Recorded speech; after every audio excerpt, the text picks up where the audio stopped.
안녕하세요. 연봉 1억 2천, 대기업 부장. 그가 3년 후 노숙자가 될 줄 누가 알았을까요? 부하 직원의 실수를 대신 책임지고 모든 것을 잃은 한 남자. 하지만 그는 포기하지 않았고 지금 그는 30명의 직원을 둔 베이커리 대표입니다. 이것은 진짜 일어난 일입니다. 그가 포기하지 않았기에 인생은 그에게 두 번째 기회를 주었습니다. 여러분, 이 영상 시작 전 구독과 좋아요 버튼을 눌러주세요. 여러분의 작은 관심이 더 많은 감동 스토리를 만드는 힘이 됩니다. 그럼 시작하겠습니다. 이현우 씨 가명입니다. 그는 국내 대기업 마케팅 부서 부장이었습니다. 명문대를 졸업하고 15년간 성실하게 일해온 엘리트 직장인. 연봉 1억 2천만 원, 강남의 아파트 한 채, 고급 승용차 한 대. 결혼은 하지 않았지만 부모님을 모시고 여유로운 삶을 살고 있었습니다. 2020년 가을 그의 인생은 단 하루 만에 무너졌습니다. 부서에서 진행하던 대규모 프로모션 프로젝트에서 심각한 문제가 발생했습니다.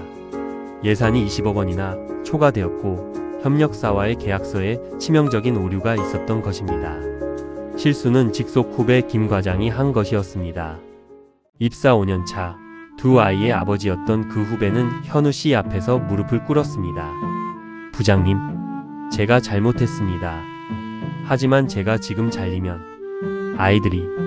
현우 씨는 고민 끝에 결단을 내렸습니다. 자신이 총괄 책임자로서 모든 책임을 지기로 한 것입니다. 미혼이고 부양할 식구도 적으니 자신이 버티면 된다고 생각했습니다. 김 과장 괜찮아. 내가 처리할게. 하지만 현실은 너무나 가혹했습니다. 회사는 현우 씨를 징계 해고했고 더 나아가 손해배상 소송까지 제기했습니다. 15억 원. 그가 평생 모아도 갚을 수 없는 금액이었습니다. 변호사를 선임하고 소송을 진행했지만 패소했습니다. 아파트는 경매로 넘어갔고 차도 처분했습니다. 그래도 빚은 10억 원이 남았습니다. 부모님의 노후 자금마저 날아갔습니다. 재취업을 시도했지만 불가능했습니다. 업계는 좁았고 그의 해고 사유는 이미 다 알려져 있었습니다. 무능한 관리자, 회사에 손해를 끼친 사람. 낙인이 찍혔습니다. 6개월 만에 월세방으로 이사했습니다. 1년 후에는 고시원으로 옮겼습니다. 부모님은 지방의 작은 전세집으로 내려가셨습니다. 현우 씨는 죄책감에 시달렸습니다. 돈을 벌어야 했습니다. 건설 현장 일용직 노동자로 일하기 시작했습니다. 40대 중반의 몸으로 하는 육체 노동은 고통스러웠습니다. 허리와 무릎이 망가졌고 손은 굳은 살투성이가 되었습니다. 밤에는 대리운전을 했습니다. 새벽 3시까지 운전대를 잡고 아침 6시에 일어나 현장으로 가는 생활. 하루 4시간 자는 것도 사치였습니다. 몸은 서서히 무너져 갔습니다. 어느 날 현장에서 사고가 났습니다. 허리 부상으로 3개월 입원. 그 사이 고시원비를 낼 수 없었고 짐은 길거리로 내동댕 잊혀졌습니다. 퇴원한 날 그는 갈 곳이 없었습니다. 이게 내 인생인가? 2022년 겨울 현우 씨는 서울역 대합실에서 첫 밤을 보냈습니다. 한때 강남 오피스에서 수십억 프로젝트를 지휘하던 남자가 이제는 노숙자가 되어 있었습니다. 명품 수트 대신 낡은 작업복, 고급 세단 대신 지하철 계단. 가장 고통스러운 것은 수치심이었습니다. 혹시 아는 사람을 만날까 봐 모자를 깊이 눌러쓰고 고개를 숙인 채 걸었습니다. 예전 동료들의 SNS를 보면 여전히 화려한 삶을 사는 그들이 부러우면서도 원망스러웠습니다. 왜 내가 이렇게 되어야 했나? 밤마다 후회가 밀려왔습니다. 그때 김 과장을 지키지 말고 진실을 말했어야 했나? 아니면 더 조심했어야 했나? 하지만 이미 늦었습니다. 시간은 되돌릴 수 없었습니다. 2023년 2월 유난히 추운 겨울이었습니다. 현우 씨는 감기에 걸려 기침을 하며 지하철역을 배회하고 있었습니다. 몸이 아팠지만 병원에 갈 돈도 없었습니다. 그날도 추위를 피해 24시간 카페를 찾아 헤맸습니다. 하지만 경비원이 쫓아냈습니다.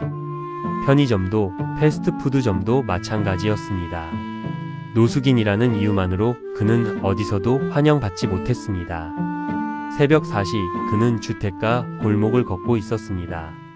그때 한 작은 베이커리에서 불빛이 새어 나왔습니다. 유리창 너머로 반죽을 하는 사람의 모습이 보였고 고소한 빵 냄새가 코를 자극했습니다.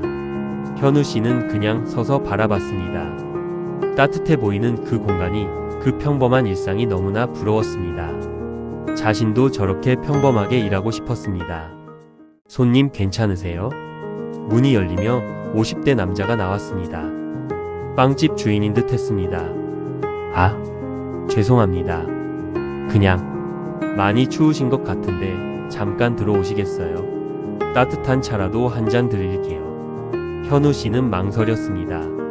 자존심이 허락하지 않았습니다. 하지만 몸이 너무 추웠고 기침이 멈추지 않았습니다. 감사합니다. 빵집 안은 천국처럼 따뜻했습니다. 주인 박성민 씨는 뜨거운 생강차와 갓 구운 크림빵을 건넸습니다. 천천히 드세요. 제가 만든 건데 맛있어요. 현우 씨는 빵을 한 입 베어 물었습니다. 그 순간 눈물이 났습니다.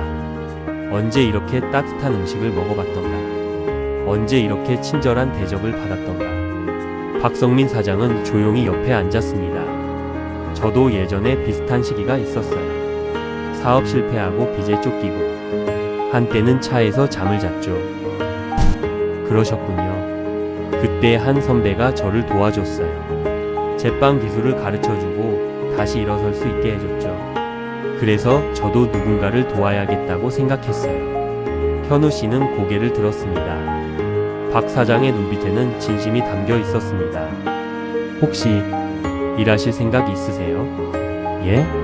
제가 요즘 허리가 안 좋아서요. 새벽 작업이 힘들어요. 도와주실 분을 찾고 있었는데 어떠세요? 저는 제빵은 해본 적이 없습니다. 괜찮아요. 처음엔 청소, 설거지, 재료 정리 같은 일부터 하면 돼요. 숙소도 제공할게요. 위층에 작은 방이 있거든요. 월급은 많지 않지만 기본 생활은 할 수 있을 거예요. 현우 씨는 믿을 수 없었습니다. 이게 꿈인가 현실인가? 제가 정말 할 수 있을까요? 해보셔야 아시죠. 내일부터 나오실 수 있어요. 네, 열심히 하겠습니다. 그날 밤 현우 씨는 몇 달 만에 처음으로 침대에서 잤습니다. 좁고 낡은 방이었지만 그에게는 오아시스였습니다. 이불을 뒤집어 쓰고 조용히 울었습니다. 다시 시작할 수 있을까? 이 나이에 이렇게 된 내가? 하지만 마음 한편에서는 작은 희망이 싹 텄습니다. 어쩌면 다시 일어설 수 있을지도 모른다는 희망. 다음날 새벽 4시 알람이 울렸을 때 현우 씨는 긴장과 설렘으로 잠을 설쳤습니다. 그의 인생 2막이 시작되는 순간이었습니다. 첫 출근날 현우 씨는 앞치마를 두르고 빵집으로 내려갔습니다. 박성민 사장은 이미 반죽을 시작하고 있었습니다. 현우 씨, 오늘은 기본적인 것들부터 알려드릴게요. 처음 몇 주는 정말 낯설었습니다. 대기업 부장에서 빵집 보조로. 한때 수십 명의 부하 직원을 관리하던 그가 이제는 밀가루 자루를 나르고 설거지를 하고 있었습니다. 자존심이 상했습니다. 특히 가끔 들어오는 손님 중에 아는 얼굴이 보일 때면 가슴이 철렁했습니다. 하지만 다행히 아무도 그를 알아보지 못했습니다. 수염이 자란 얼굴, 낡은 작업복, 밀가루 묻은 모습은 완전히 다른 사람이었으니까요. 한 달이 지나자 박 사장은 간단한 제빵 작업을 가르쳐주기 시작했습니다. 빵은 정직해요. 정성을 들이면 맛있게 나오고 대충 하면 그대로 드러나죠. 현우 씨는 이상하게도 빵 만드는 일에 빠져들었습니다. 반죽을 치대는 것, 발효를 기다리는 것, 오븐에서 갓 나온 빵의 황금빛 색깔, 모든 것이 신선했습니다. 현우 씨 손재주가 있으시네요. 전에 뭐 하셨어요? 박 사장의 질문에 현우 씨는 잠시 망설였습니다. 회사 다녔습니다. 아, 그러셨구나. 뭐 과거는 중요하지 않아요. 지금이 중요하죠. 그 말이 현우 씨에게는 위로가 되었습니다. 과거에 얽매이지 말고 지금을 살자. 3개월이 지나자 현우 씨는 독립적으로 빵을 구울 수 있게 되었습니다. 식빵, 바게트, 크루아상. 그의 손에서 만들어진 빵들은 점점 좋아졌습니다. 놀라운 일이 일어났습니다. 현우 씨가 만든 크림빵이 입소문을 타기 시작한 것입니다. 단골 손님들이 오늘 현우 씨가 만든 크림빵 있어요? 라고 물었습니다. 현우 씨 대단하네요. 장사가 는 것 같아요. 박 사장이 웃으며 말했습니다. 현우 씨도 처음으로 진심 어린 미소를 지었습니다. 누군가에게 인정받는다는 것, 자신이 만든 것으로 사람들을 기쁘게 한다는 것. 이런 단순한 행복이 이렇게 소중한 줄 몰랐습니다. 6개월째 현우 씨는 새로운 레시피를 연구하기 시작했습니다. 대기업에서 마케팅을 하며 배운 트렌드 분석 능력을 활용했습니다. 어떤 빵이 유행하는지, 고객들이 원하는 것은 무엇인지 분석했습니다. 사장님, 비건 빵 라인을 만들어 보면 어떨까요? 요즘 건강식품 트렌드거든요. 오, 좋은 생각이네요. 한번 해봅시다. 현우 씨는 밤마다 레시피를 연구했습니다. 유튜브를 보고 책을 읽고 다른 유명 베이커리를 방문해 공부했습니다. 계란과 우유를 사용하지 않고도 맛있는 빵을 만드는 법을 익혔습니다. 1년이 지났을 때 현우 씨는 빵집의 핵심 인력이 되어 있었습니다. 매출은 30% 증가했고 SNS 팔로워도 늘어났습니다. 현우 씨가 기획한 건강한 아침 세트는 베스트셀러가 되었습니다. 현우 씨 덕분에 가게가 정말 좋아졌어요. 이제 정식으로 급여를 올려드려야겠네요. 감사합니다, 사장님. 그리고 나중에 독립하실 생각도 있으세요? 독립이요? 네. 현우 씨는 실력도 있고 비즈니스 마인드도 있어요. 충분히 자기 가게를 낼 수 있어요. 그날 밤 현우 씨는 오랜만에 꿈을 꾸었습니다. 자신의 베이커리를 운영하는 꿈. 2년 전만 해도 노숙자였던 자신이 이제는 창업을 꿈꾸고 있다니. 나도 할 수 있을까? 진짜? 거울을 보았습니다. 밀가루 묻은 얼굴, 밝아진 눈빛, 건강해진 피부. 더 이상 절망에 빠진 노숙자가 아니었습니다. 다시 살아있는 사람이었습니다. 2년 동안 현우 씨는 악착같이 돈을 모았습니다. 월급의 80%를 저축했고 주말에는 케이터링 아르바이트도 했습니다. 밤 시간을 활용해 온라인으로 소규모 주문 제작도 받았습니다. 박성민 사장은 그런 현우 씨를 적극 지원했습니다. 제빵 기술뿐 아니라 경영 노하우, 공급망 관리, 인사 관리까지 모든 것을 가르쳐 주었습니다. 심지어 창업 자금 일부를 무이자로 빌려주기까지 했습니다. 이건 빚이 아니라 투자예요. 현우 씨가 성공하는 모습 보는 게 제 꿈이니까요. 2024년 봄 드디어 그날이 왔습니다. 현우 씨는 자신의 베이커리 다시 빵을 오픈했습니다. 위치는 신촌 주택가 20평 규모의 깔끔한 공간이었습니다. 오픈 전날 밤 현우 씨는 가게를 혼자 둘러봤습니다. 깨끗한 주방, 새 오븐, 자신의 이름이 적힌 명함. 모든 것이 꿈만 같았습니다. 여기까지 왔구나. 정말 여기까지. 오픈 당일 박성민 사장과 그의 단골 손님들이 축하하러 왔습니다. 꽃다발과 화환이 작은 가게를 채웠습니다. 현우야, 축하한다. 내가 이렇게 멋진 사람인 줄 알았어. 사장님, 정말 감사합니다. 사장님 아니었으면 저는 그만해. 내가 스스로 일어선 거야. 첫 달 매출은 기대 이하였습니다.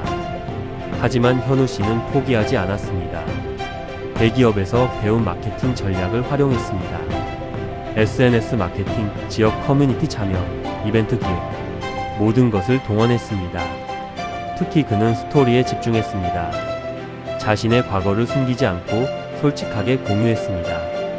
대기업 간부에서 노숙인, 그리고 베이커리 대표가 되기까지라는 블로그 글이 화제가 되었습니다. 댓글이 쏟아졌습니다. 감동받았어요. 응원합니다. 저도 지금 힘든 시기인데 용기를 얻었습니다. 꼭 성공하세요. 3개월 후 가게 앞에 줄이 서기 시작했습니다. 특히 현우 씨의 시그니처 메뉴인 희망 크림빵과 제기 바게트가 인기였습니다. 이름부터 특별했습니다. 6개월이 지나자 현우 씨는 첫 직원을 고용했습니다. 30대 싱글맘 최지영 씨. 이혼 후 생계가 막막했던 그녀에게 현우 씨는 기회를 주었습니다. 제빵 경험이 없는데 괜찮을까요? 괜찮아요. 저도 3년 전엔 아무것도 몰랐어요. 같이 배워가요.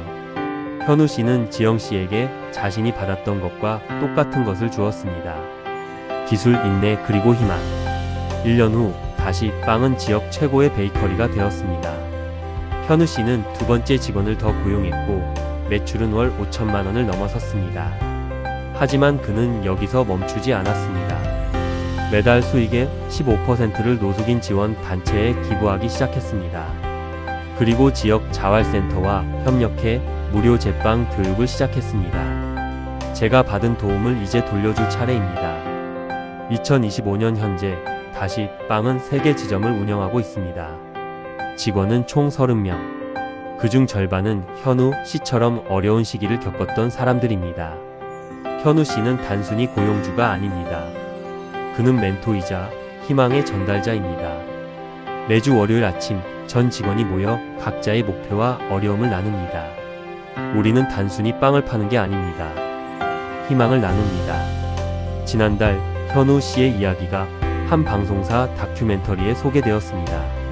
노숙인에서 베이커리 대표까지 포기하지 않은 남자라는 제목으로 방영되었고 큰 반향을 일으켰습니다. 방송 후 현우 씨에게 수백 통의 메시지가 왔습니다. 대부분 지금 힘든 시기를 겪고 있는 사람들이었습니다. 당신의 이야기를 보고 울었습니다. 저도 포기하지 않겠습니다. 현우 씨는 가능한 모든 메시지에 답장을 보냈습니다. 그리고 정말 힘든 사람들을 만나 커피를 마시며 이야기를 나눴습니다. 지난주 현우 씨는 3년 만에 처음으로 부모님을 만났습니다. 노숙자였던 아들이 이제는 성공한 사업가가 되어 있었습니다. 아들아, 정말 자랑스럽구나. 어머니가 눈물을 흘리며 말했습니다. 현우 씨도 울었습니다. 죄송했어요, 어머니. 그리고 이제 괜찮습니다. 현우 씨는 지금 4번째 지점 오픈을 준비하고 있습니다. 이번에는 카페형 베이커리로 취약계층 청년들에게 바리스타 교육과 일자리를 제공할 계획입니다. 제 인생이 증명합니다. 포기하지 않으면 진짜 다시 시작할 수 있습니다. 매일 새벽 현우 씨는 여전히 오븐 앞에 섭니다. 부서 하나를 관리하던 부장에서 밀가루 한 줌을 소중히 다루는 베이커로. 하지만 그는 행복합니다. 진짜 성공은 직급이나 연봉이 아니라 얼마나 많은 사람에게 희망을 줄 수 있느냐라는 것을 그는 이제 압니다. 이현우 씨의 여정은 계속됩니다. 그의 베이커리에서는 오늘도 따뜻한 빵과 함께 새로운 희망이 구워지고 있습니다. 여러분도 지금 힘든 시간을 보내고 계신가요? 모든 것을 잃은 것 같나요? 기억하세요. 한 사람의 작은 친절이 포기하지 않는 마음 하나가 모든 것을 바꿀 수 있습니다. 인생은 끝난 게 아닙니다. 다시 시작될 수 있습니다. 이 영상이 누군가에게 작은 용기가 되었기를 바랍니다. 구독과 좋아요, 댓글로 여러분의 응원을 보내주세요. 여러분의 관심이 더 많은 희망입니다.